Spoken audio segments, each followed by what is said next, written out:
Welcome to today's show, Legacy Living, Make Your Life Count. I'm your host, Dr. Gloria Burgess, passionate, inspirational speaker, author, poet, and entrepreneur. Welcome to Legacy Living, Make Your Life Count. I want to give a big thank you to those of you who are listening today, and here's a shout out to all of you listening all around the world. I'm delighted and so grateful that you tuned in. I sure hope you're enjoying a fabulous day today and that you're having a fantastic week, because you know what? In the grand song of the universe, life is so very short. It's short and sweet and oh so precious. So I hope you're making a difference in your own life, because when you do, you also make a difference in someone else's life. Now, a lot of folks want to make their life count for something. And they ask me, Dr. Gloria, how do you do that? How do you do that? Well, it's really very simple, very simple. You make your life count day by day, step by step, friend by friend, moment by moment, every single day, 365, 24/7. That's what Legacy Living, Make Your Life Count is all about. Now, you can learn more about Legacy Living, Make Your Life Count by visiting the Dr. Gloria Burgess website. That's GLORIA, B as in boy, URGESS.com. That's the Gloria Burgess website, GLORIA, BURGESS.com, or by visiting Facebook. That's Facebook.com/DR for Dr. Gloria Burgess, PhD/. Now, today's show is in two parts. I have a very special guest on the show today. Her name is Dr. Marcia Reynolds.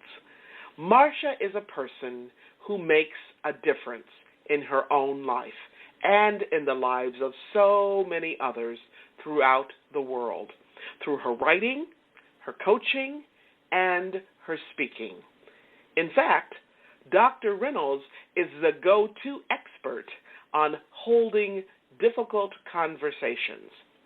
When organizations around the world want to breathe new life into their connections, their conversations, and their cultures, they call on this very sensitive, smart, amazing thought leader. During the past 30 years, Marcia has spoken and coached leaders in 35 different countries, and she has reached over 100,000 people worldwide in her training programs. Dr. Reynolds has her doctorate in organizational psychology, and her focus is on transformation. She focuses her research and writes on transformational leadership to help startup and established Fortune 500 companies prosper in today's chaotic, unpredictable world. My guest has written several books. Her latest book is called The Discomfort Zone: How Leaders Turn Difficult Conversations into Breakthroughs. I love the title of that book, The Discomfort Zone: How Leaders Turn Difficult Conversations into Breakthroughs. Now, I met Marcia several years ago. We met through our common interest in transformational leadership, our common interest in research and writing books, our common interest in coaching and training, all with a particular focus of serving leaders and organizations. So, Marcia and I met through a big, well-known International Leadership Association meeting. We were both attending a conference and presenting our work there in California, as I recall. So we had a wonderful first encounter and have connected several times since then. And shortly after I launched this show, I reached out to her asking Marcia if she'd like to be a guest on the show. And I'm so glad she said yes. And you'll see why as you listen to the show. In many ways, in her outlook on life and in her work, she pulls together the many threads of what my own life and work are all about. In fact, you've heard me talk about these threads and themes. You've heard me talk about them right here on this show. Themes such as gratitude, kindness, compassion, presence, authenticity, generosity, hope, and possibility. Now, once again, this show will be aired in two parts. Part 1 is being aired today, of course, and Part 2 will be aired next week. Today's show is with my special guest, Dr. Marcia Reynolds, and it's all about holding meaningful yet difficult conversations in the workplace. And I'm going to say beyond, because what we're talking about today actually does extend way beyond the workplace, right? So Marcia's work in this arena is also featured in her latest book, which I mentioned earlier. And the name of that book, once again, it's called The Discomfort Zone, How Leaders Turn Difficult Conversation into Breakthroughs. Okay, so let's jump into today's show. Today I have a guest, and we'll be talking about her work, which is all about holding difficult conversations. In a few moments, you'll meet my guest, Marcia Reynolds. Before I do, I just want to say a few words about leading and leadership, particularly about leading from the inside out. Now, leading from the inside out seems like common sense, doesn't it? I mean, that's where we all begin. But how many of us are actually intentional about leading in this way? Now, there are thousands of books on leading and leadership. In fact, I think I have half of them on my bookshelf, right? But most of those books focus on what leaders must know or do.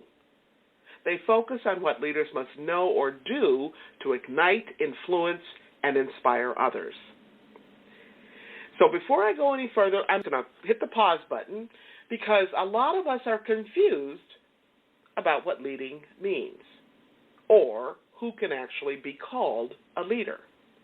Now, sometimes we even get confused because we don't know exactly when we're leading or even when we're being led, for that matter, right? So what does it mean? What does it mean to be a leader at this particular time? At this particular time in our organizations, in our families, in our schools, our communities, our city councils, in our country or nation, in our world. What does it mean in the midst of chaos and complexity, in the midst of continuous disruption, ambiguity, paradox, or resistance? What does it mean to lead when things seem to be falling apart? Now, these are all important questions, aren't they? But I want to go back to a question I asked earlier, and that is, who? Who do we deem to be a leader? Who do we call leaders, right? There are leaders in business and government, in our churches, in our mosques, in our synagogues. There are leaders in healthcare, leaders in human services, in the arts, in sports. And most of us tend to look out there, right? We look outside of ourselves for leaders, but very few of us look at ourselves. But the truth is, we are all leaders. We're all called to lead in some area of our lives. And the first person we must lead is, you guessed it, right? It's us. We must be able to lead ourselves. So no matter when you hear this call or heed the call, no matter when we learn this truth, one thing we know for sure, and that is that all leading, all leadership begins within. So the focus of today's show is about really leading from within, right? And the particular focus is on holding difficult conversations in the workplace and beyond. Now, in just a moment, I'll introduce my guest, but right now I want to take a moment to welcome you. If you're just joining us, I'm your host, Dr. Gloria Burgess. This is Legacy Living, Make Your Life Count. I'd like to extend a very special welcome to those of you who are joining my show, or if you're joining Talk Network Radio for the very first time. Let me tell you, you are in for a real treat. I'm excited to have you listening today, and I'm deeply honored that you've allowed me to be part of your day so you can be inspired by the ideas and resources to make your life count. Today's program is all about holding difficult conversations. My focus today is on a book by my guest, Dr. Marcia Reynolds. The book is called The Discomfort Zone: How Leaders Can Have Breakthrough Conversations in the Workplace. Hello, Marcia. Welcome to the show. Thank you. Glad to be here. Thank you very much for being my guest today. I love your work, and I have read almost all of it. Today we're going to focus on one of your recent books that's called The Discomfort Zone: How Leaders Turn Difficult Conversations into Breakthroughs. So, Marcia, I'm wondering if you could tell us a little bit about your book and give us a sense, about the thrust of it, how you came to write it, those kinds of things. Sure. So actually, when I first conceived of the book, I work a lot with coaches. I mentor them, I teach them, and it just seemed that coaches would work with their clients really well up to a certain point. And then they'd almost like chicken out and not ask the tough question or help people really think through their problems if it felt it was going to get emotional. Mm-hmm. So I had gone to my publisher and I said, I think I need to write a coaching book. And he said to me, oh, no. Write it for leaders. The coaches will buy it anyway. And yeah, I thought about it, and of course he was right, because I mostly work with leaders. And isn't it true for all leaders, or most of them at least, that when the situation gets difficult, most of them don't stay in the conversation. And how many times when, and Gloria, I'm sure you've experienced this, that they even ask questions when we're teaching, like, well, how do I deal with it if somebody cries or somebody gets angry? Not recognizing these are just, normal human emotions and just energy moving through their body, and they really need you to stay present and be with them and work through this discomfort to come out on the other side. So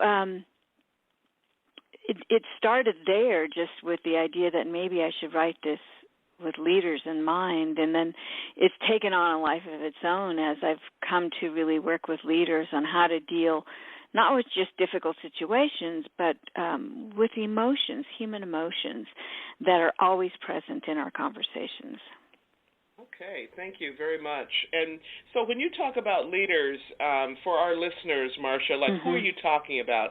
I know you work a lot in different sectors, but who specifically are you addressing when you say leaders? Well, it's interesting that you ask, somebody was saying yesterday, well, everybody's a leader. I said, well, not everybody would characterize themselves that way. But normally the people I work with have some type of leadership position, whether it's a team leader or an official title. But I work with not just for-profit organizations, but nonprofit and government agencies. And so it's anyone that would need to have a conversation where they